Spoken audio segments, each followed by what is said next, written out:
Bonjour à tous et bienvenue dans cette nouvelle vidéo. Aujourd'hui, on se retrouve pour la tournée du DP6 créée par Charlotte Colory. Donc, je vous rappelle le concept. En fait, Charlotte a créé ce qu'on appelle une première tournée dans laquelle il y avait une série de questions. Et à la fin, elle propose à ceux qui répondent à ce tag de poser à leur tour une question. Quand il y a un nombre suffisant de questions, la nouvelle tournée est créée avec les questions posées par les différentes personnes qui ont répondu au tag, et ainsi de suite. Et donc là, nous sommes rendus à la tournée 6. Enfin, je viens d'être taguée pour la tournée 6 et Charlotte vient de sortir la tournée 7 au passage. Donc, je viens d'être taguée pour la tournée 6, je vais faire la tournée 6 et je pense que je vais répondre à la tournée 7 très prochainement sans forcément attendre d'être taguée. Comme ça, Charlotte choisira une seule des deux questions pour moi, je pense, pour sa prochaine tournée.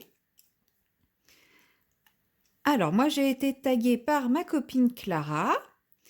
Et donc, à mon tour, je vais répondre aux questions. Pour une fois, j'ai voulu attendre d'être taguée et vous voyez, du coup, je le fais un petit peu en retard. Ce n'est pas bien grave. Alors, question numéro 1. Quelle est votre illustration ou artiste préféré chez Créadiams? Eh bien, pour être honnête, je ne connais pas Créadiams pour la simple et bonne raison que j'ai décidé de beaucoup moins me laisser tenter. Donc, j'aurais pu aller chercher que fait enfin, des informations sur cette boutique, etc. Mais je ne l'ai pas fait puisque j'essaye de ne plus me laisser autant tenter. Parce que voilà, j'ai quand même plus de toiles qu'une vie ne peut me le permettre, même si je diamante plus qu'avant.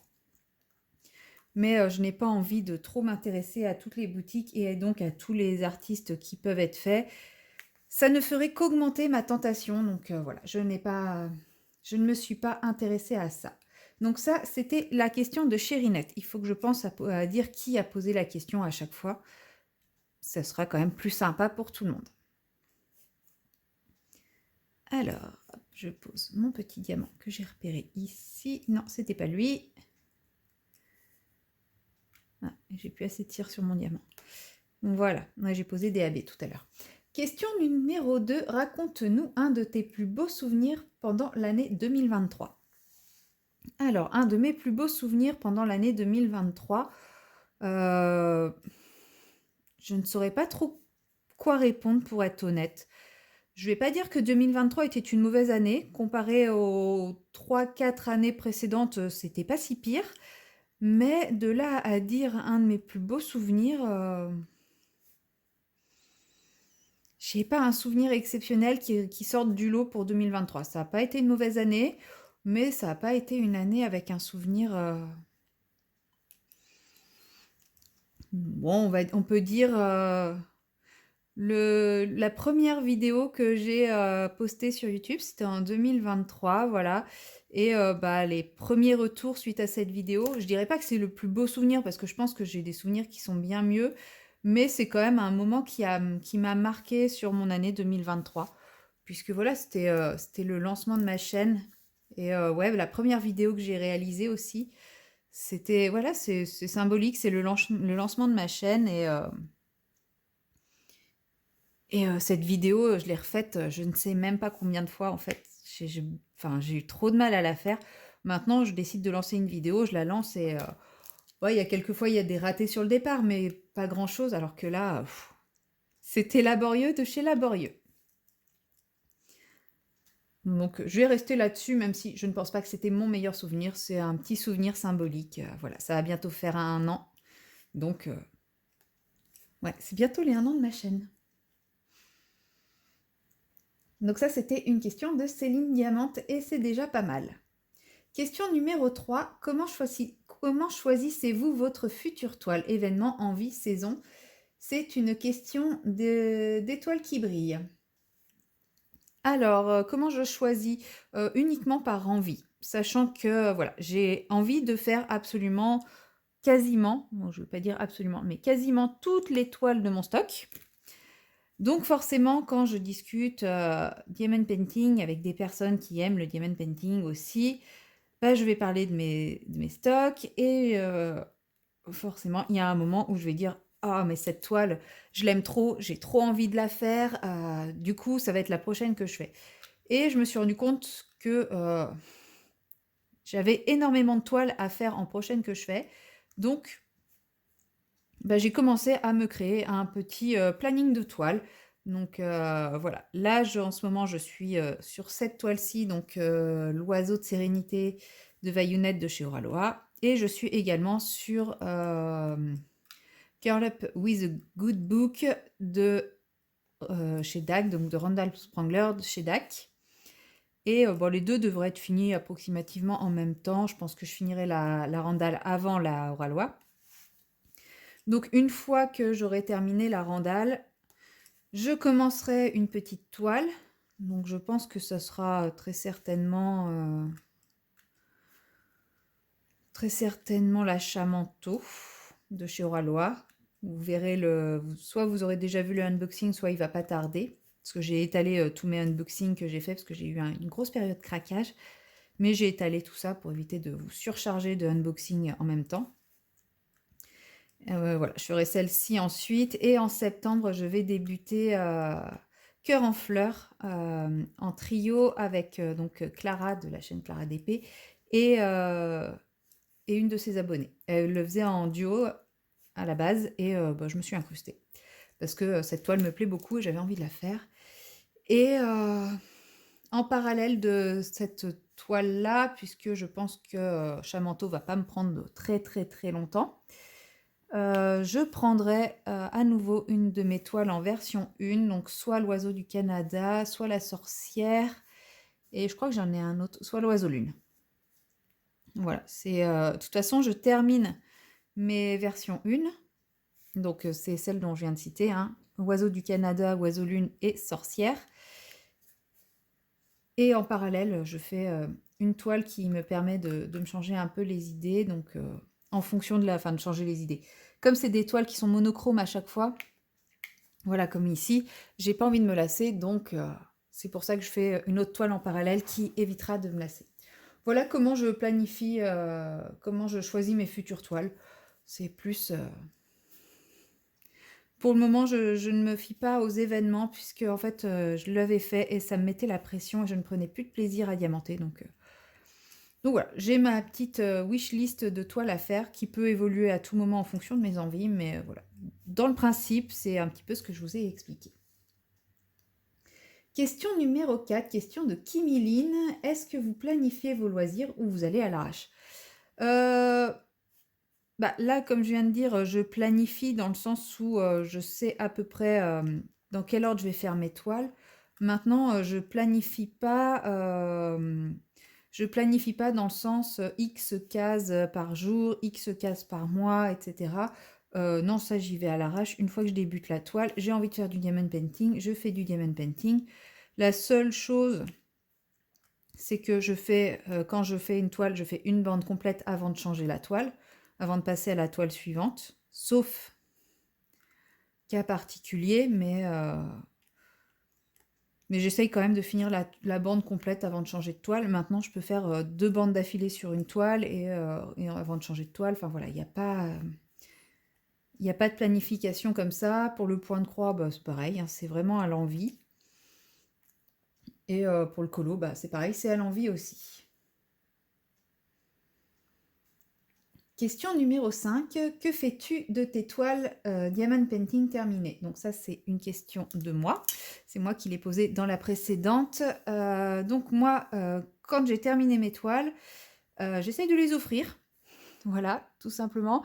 Parce que bah, ça prend vite de la place. Alors, j'essaye de les offrir, oui et non, pas toutes. Il y en a que je prévois d'accrocher chez moi. Bizarrement, c'est pas celle que je fais en premier. Je suis un peu bébête là-dessus, mais comme je vous l'ai dit, j'essaye de faire celle où si je les fais pas là, je les ferai jamais et ce serait dommage. Et, sinon, bah, pour éviter que ça prenne trop de place, j'essaye de choisir des toiles qui font plaisir à d'autres. Donc j'essaye de les offrir, sinon je les range dans un grand carton à dessin. Mais il commence à être un peu saturé, mon pauvre carton à dessin.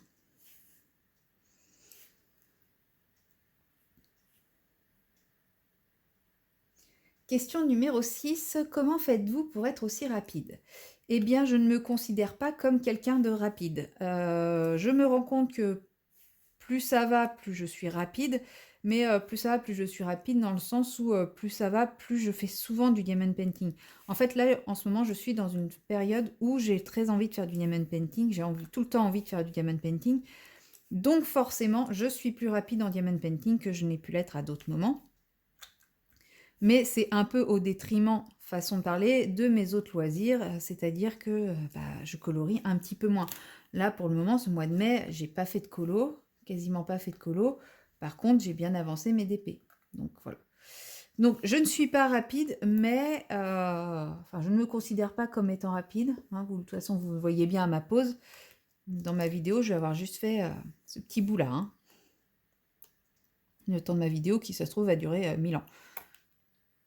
Donc je ne suis pas rapide, mais c'est vrai que j'en fais beaucoup. Ça compense.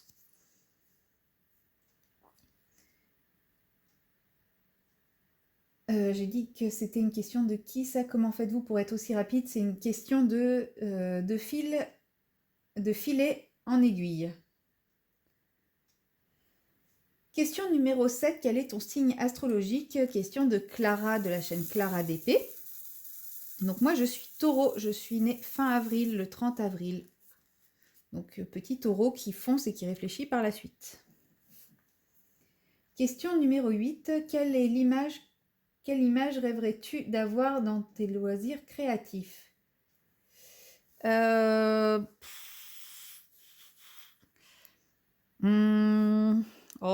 dirais bien une image de Vaillounette. Je l'avais complètement oubliée, celle-là. Mais j'ai feuilleté son livre de coloriage récemment et il y a une image avec un petit chat qui est sous un chapeau de sorcière. Il y a un petit feu follet et tout. Elle est vraiment trop trop belle. Donc celle-là, ouais, j'aimerais trop. J'aimerais beaucoup la voir en diamond painting. Mais bon, je l'ai au moins en coloriage, donc c'est déjà pas mal. Et donc ça, c'était une question de Katharina KitKat DP. Question numéro 9. Quelle est votre dernière toile achetée? Motif, compagnie. Question de Kikou. Eh bien, la dernière toile que j'ai achetée, alors moi, c'était Rituel de l'Orphelipon. Et sinon, on m'a offert les Reines de cœur de Amandine Young. Et les deux, c'est des toiles de chez Oraloa.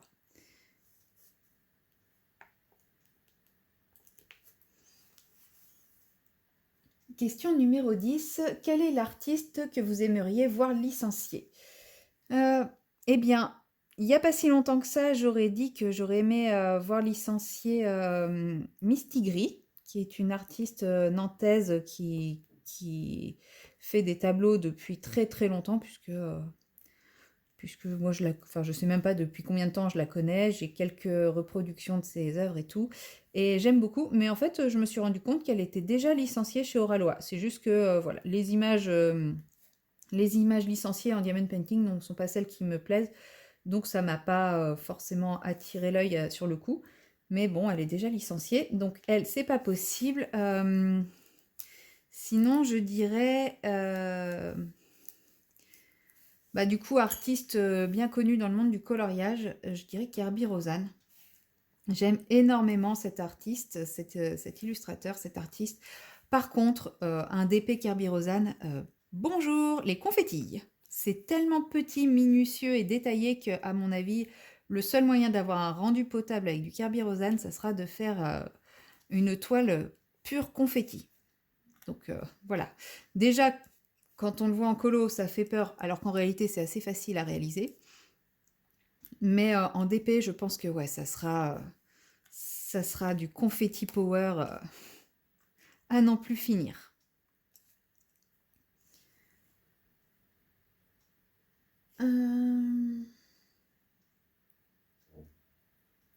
Question numéro 11, on arrive à la dernière. Pose ta question. Eh bien, moi, je vais poser la question de comment es-tu tombé dans le DP? Comment as-tu découvert le DP et qu'est-ce qui t'a fait craquer pour le DP? Ouais, je sais, ça fait 2 questions, mais je suis comme ça. Mais en même temps, c'est la découverte et le fait d'avoir pratiqué qui fait qu'on tombe dedans. Donc voilà. Comment es-tu tombé dans le DP?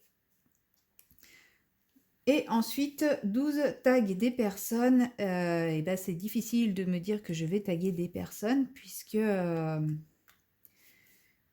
puisque...